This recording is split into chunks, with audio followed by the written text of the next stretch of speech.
What's going on, guys? Welcome back to the Triple Play Fantasy YouTube channel. It is a great time as it is July 3rd. We are just getting into July. Happy 4th, everybody, for those who celebrate. And I can't think of what better way to talk about getting ready to talk about America's independence than talk about fantasy football, right? And we are right now in the midst of Best Ball Mania. Scott Fishbowl drafts have begun to kick off, and redraft season is officially underway. Now, with redraft formats, there are three things we always talk about. It is sleepers, it is busts, and it is breakouts. And today on the Triple Play Fantasy YouTube channel, I'm bringing you guys my top 5 fantasy football breakouts. These 5 players are ready to take a huge step forward this season and really outperform their ADP where they're going in drafts. First player on this list I have is Rashod Bateman, the cover boy of this video. Rashod Bateman didn't play an NFL snap until week 6 in 2021, but then he had over 70% of the snaps.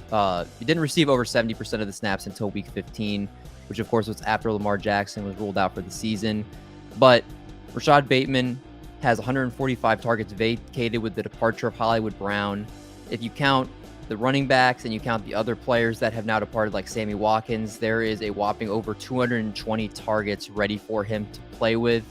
You add in the fact that he's had a full offseason to work with the now healthy Lamar Jackson. If you look at his route running data from Matt Harmon at Reception Perception, you'll see that he's elite at many different routes. He's somebody that's going to be the number one in this Ravens offense and be able to command a bunch of targets and make a big step forward in year 2. Talking about big steps forward, let's talk about Michael Pittman Jr., who's entering year 3 and should be viewed as a legitimate alpha wide receiver 1 based on his accomplishments in 2021. He was 3rd in routes run per dropback at 96%, trailing only Cooper Kupp and Jamar Chase, 4th in contested catches, 8th in target share, and had a 31% target share just from weeks 13 to 18, an overall 25% target share on the season. He had 88 catches for 1,082 yards and 6 touchdowns on the season.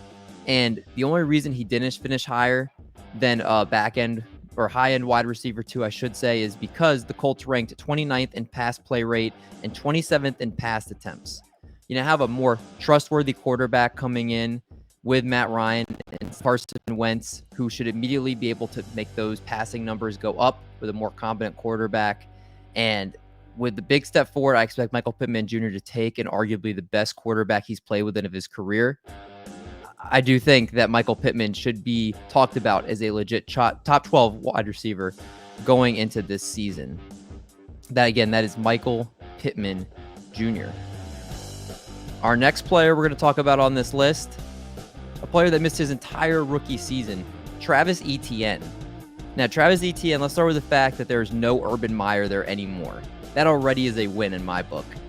Now you have that basically after missing his entire rookie season with his Liz Frank injury, he has fellow running back James Robinson questionable to start the year as he's recovering from a December Achilles tear. I don't expect him to start the year. And the competition there is not great. You also have the Trevor Lawrence and Etienne connection at Clemson, where he scored 78 touchdowns and averaged over 125 yards per scrimmage in his 3 seasons there. He's terrific in space, he's a great pass catcher, and he has a chance to give you RB1 level production if he's able to get the 20 touches I assume per game he could get in this Jaguars offense if James Robinson isn't ready to go. Again, I'm very excited what Doug Peterson, the new head coach of the Jags, is going to bring to this table and develop Trevor Lawrence in his second year. Travis Etienne should be ready to outperform his ADP by a significant margin. My next player on this list is our first quarterback. That's Trey Lance. At the very least, you know with Trey Lance, he's going to be a rushing machine, Konami code quarterback, as it's called in fantasy football.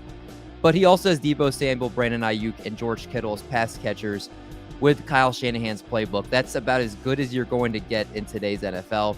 It's also, he could be further along in passing than we realize, as even though he kind of had a redshirt free season as his freshman year in the NFL, he had a broken finger he was playing with on his throwing hand all season, which did not come out until the season was over.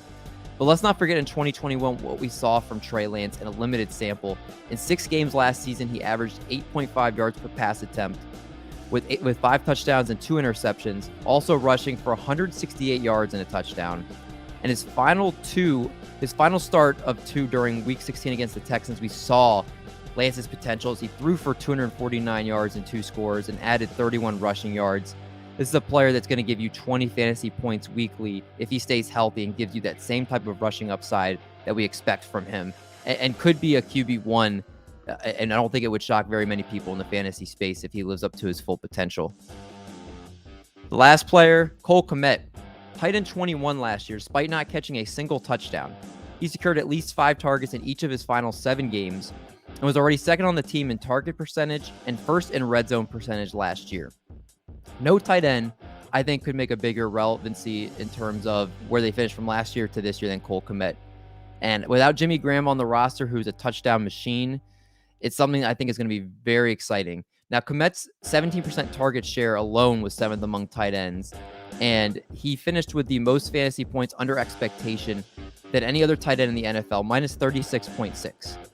Now, we've seen players like Dawson Knox in the past get that title and then emerge this season, so I think that means it's Kmet's turn to have a breakout. If you're kind of concerned, let's take a look at Kyle Pitts, who had 1 touchdown last year, but 68 catches on 110 targets and a touchdown. We saw Kmet have 60 catches for 93 targets and 0 touchdowns. Kmet should be the number 2 in this offense, as Velus Jones Jr. is the only other really relevant pass catcher brought in. Byron Pringle's there. There's no reason it can't be Darnell Mooney, Kmet show here. I think Kmet has a very good chance to finish as a tight end 1 and potentially a top 7 or 8 tight end this year is how I'm ranking him, right around tight end 8. Kmet should be ready to make a big step forward this season in 2022. Those are my top 5 fantasy football breakouts for the 2022 season. Is there one I forgot that I should have put in this video? If you think so, please put down in the comments below who I missed. If you disagree with any of the players I put in there as well, let me know in the comments below. I feel really good about these players. I think these players are the ones that have had the experience. They have some coaching or personnel changes that are going to allow them to slowly flourish this season. And I'm excited because we are about 2 months away from football. I'm so excited. I'm so pumped. And Triple Play Fantasy is going to be dropping so much fantasy football content to get you ready for the season. There's no reason to go anywhere else. Thanks you guys for watching, and we'll catch you all